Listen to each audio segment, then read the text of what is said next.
Hola a todos y bienvenidos a esta exploración. Ojo, porque lo que vamos a desgranar hoy no es un simple resumen de un libro, es literalmente un mapa, un plano detallado para entender cómo funciona la historia económica moderna de Chile.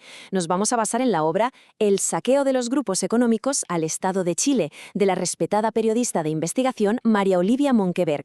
Y bueno, la idea aquí es ver cómo ciertas decisiones que se tomaron hace décadas montaron una estructura de poder que increíblemente sigue haciendo eco hoy en día. Es un análisis súper profundo sobre esa conexión entre el Estado, la riqueza privada y los cimientos de todo un país. Vamos a ello. Este va a ser nuestro recorrido de hoy. 1. El origen de la investigación. 2. La tesis del saqueo. 3. Los mecanismos de esa privatización.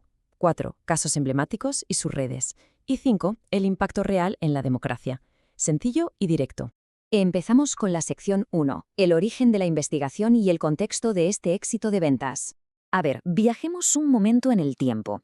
Nos plantamos en abril de 2001. Ese es el año en el que María Olivia Monkeberg lanza este libro y, ¡boom!, se convierte en un éxito de ventas instantáneo. Y no es para menos. Hablamos de una periodista con una trayectoria tremenda, de las que se dedican a destapar lo que hay detrás de las instituciones oficiales. Pero lo que hizo que este trabajo fuera tan disruptivo en aquel momento fue cómo consiguió darle la vuelta a la conversación de todo el país. Fijaos en esto porque es clave. En 2001, todo el debate en Chile estaba súper centrado en unas indemnizaciones escandalosas que se habían llevado a algunos exdirectores de empresas públicas. Era el cotilleo político del momento, de lo que hablaba todo el mundo. Pero Monkeberg dice, un momento, ella hace una mirada invertida. En vez de quedarse en la espuma de la noticia diaria, mira hacia atrás y se pregunta, ¿quién se benefició de verdad cuando se privatizaron masivamente las empresas del Estado durante la dictadura? Básicamente, fue a buscar la raíz estructural del poder económico. Y así llegamos a la sección 2, la tesis del saqueo. Vamos a definir este modelo.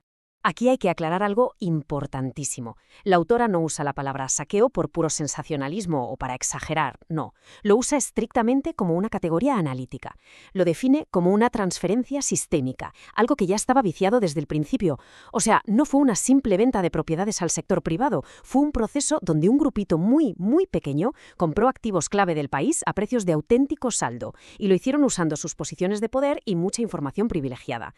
Hay que tener muy clara esta definición objetiva para entender todo lo que viene después. De hecho, tras años investigando, la autora suelta esta frase que da en el clavo. Todo esto se explicaba mejor por la causalidad que por la casualidad. Vamos, que esto no fue un accidente del libre mercado. Hubo causas específicas y arquitectos detrás de este modelo para asegurar que el dinero y la influencia se quedaran en las mismas manos. Diera igual si cambiaba el régimen político o no. Estaba diseñado así. Y lo fascinante es que esta tesis cuadra a la perfección con otras disciplinas. Por un lado tenemos el trabajazo de Monkeberg sobre el terreno, periodismo puro y duro, buscando nombres, apellidos, fechas y operaciones ocultas. Y por otro lado, el economista Hugo Facio llegó exactamente a la misma conclusión, pero mirando los números macroeconómicos, la fuga de capitales, la deuda externa, la dependencia del país. Es como un rompecabezas gigante donde las piezas encajan perfectamente. Micro y macro nos dicen lo mismo. Esto fue un fenómeno completamente estructural. Pasamos a la sección 3, mecanismos de la privatización, el plan de 4 pasos. Porque claro, el libro no solo denuncia, te enseña el patrón, un verdadero manual de instrucciones de 4 pasos que repitieron una y otra vez en múltiples empresas estatales. 1. Autoprivatización. 2. Fijación artificial de precios. 3. Normalización. Y 4. Continuidad. Vamos a desgranar los 3 primeros para que veáis cómo funcionaba exactamente este traspaso de riqueza. Mirad el primer paso, la autoprivatización. La investigación documenta, de forma súper objetiva, una dinámica alucinante. Altos cargos del Estado, como ministros o directores, usaron sus puestos públicos para convertirse ellos mismos en empresarios privados. Como estaban al mando, conocían los números reales de las empresas mejor que nadie. Ellos mismos escribían las reglas para las subastas públicas. ¿Y qué pasaba al final? Pues, sorpresa, que esos mismos funcionarios terminaban comprando y adjudicándose las empresas que acababan de gestionar para el Estado. Los siguientes pasos eran pura estrategia. Imaginaos el contexto, sin parlamento y sin prensa libre que pudiera hacer preguntas. Así, fijaban los precios de venta artificialmente por debajo de su valor.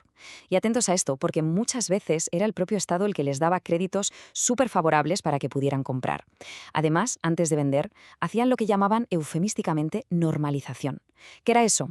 Pues despidos masivos para abaratar costes y de paso crear la ilusión pública de que el Estado gestionaba fatal, justificando y legitimando así que había que privatizar rápido. Vamos con la sección 4, casos emblemáticos y redes. ¿Los actores y el presente?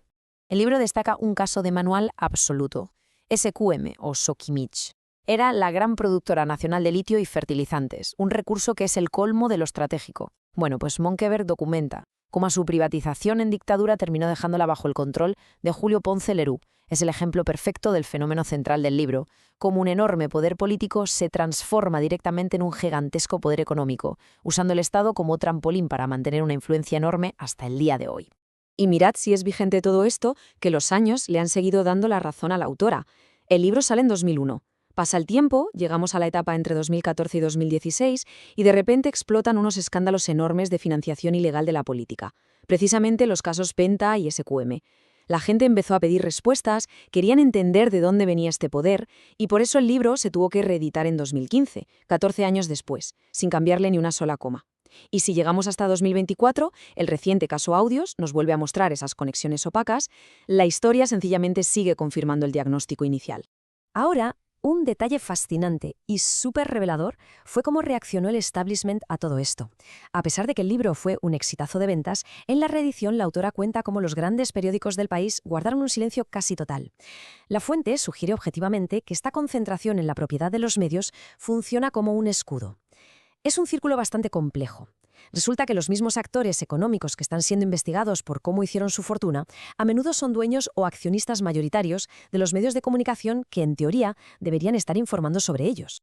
Y llegamos a la sección 5, el impacto en la democracia y el coste persistente de todo este proceso. Para ir terminando, el texto expone de manera muy clara cómo este modelo ha impactado en 4 dimensiones clave. Primera, la legitimidad. ¿Es real la transición democrática si los que se enriquecieron con bienes del Estado siguen dictando las políticas públicas? Segunda, la desigualdad. Laura plantea que esa tremenda concentración de riqueza no es ningún fallo del mercado, es un diseño institucional deliberado. Tercera, el control ciudadano, que se ve mermado por el silencio de los medios y por unas operaciones financieras tan complejas que evitan cualquier transparencia. Y cuarta, la impunidad, porque en casos recientes hemos visto que las sanciones son tan bajas que el delito de cuello blanco termina siendo extremadamente rentable. Para cerrar, esta exploración nos deja con una reflexión final de esas que se te quedan dando vueltas en la cabeza. Viendo toda esta evidencia, la pregunta que plantea el material es inevitable. ¿Es posible tener una democracia plena cuando la riqueza de los grupos más poderosos del país nació de un proceso de privatización tan opaco realizado bajo una dictadura? Es un interrogante fascinante que de verdad nos invita a ir un paso más allá de los titulares de hoy en día. Muchísimas gracias por acompañarnos en este análisis. Ojalá os haya picado la curiosidad para seguir investigando y cuestionando las raíces de nuestra historia económica. ¡Hasta la próxima!